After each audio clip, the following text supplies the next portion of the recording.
One of the big worries that I have in June of 2012, which is not too far away, the co-op and condo tax abatement expires.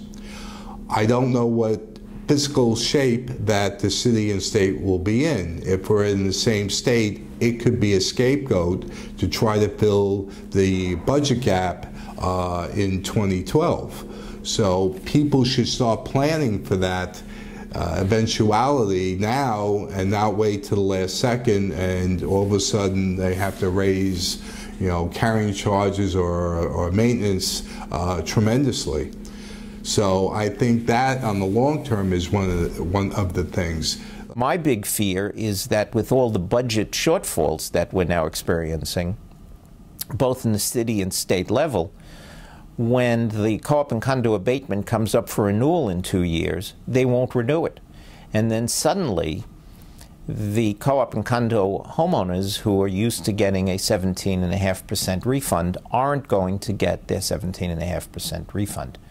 So the budget crises with which we're presently living will give the city and state the excuse not to continue the program. One of the things that we along with the council will be doing is doing grassroots on this co-op tax abatement in the near future to get that groundswell of unit owners and shareholders together to make sure that this co-op tax abatement gets continued. Once and for all, that co-op tax abatement was initially established, and I mentioned I was one of the first co-sponsors of the law that gave co-operators this tax abatement. And the reason the tax abatement was put in place is in lieu of us having the big solution that we want to come to, let's give them a tax abatement temporarily. Well, now it's been how many years, and it's been over a decade of us passing extension. Now, I'm not for eliminating that extension until we have the solution.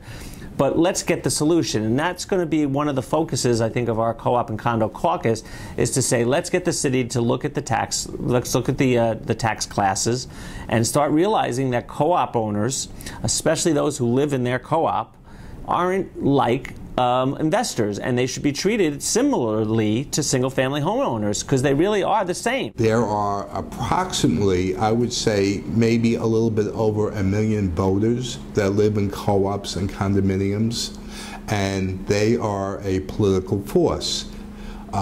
They need some consideration. They need consideration when you go and try to pass bills which especially now are going to be revenue driven, all right, and what those costs are to the homeowners of co-ops and condominiums.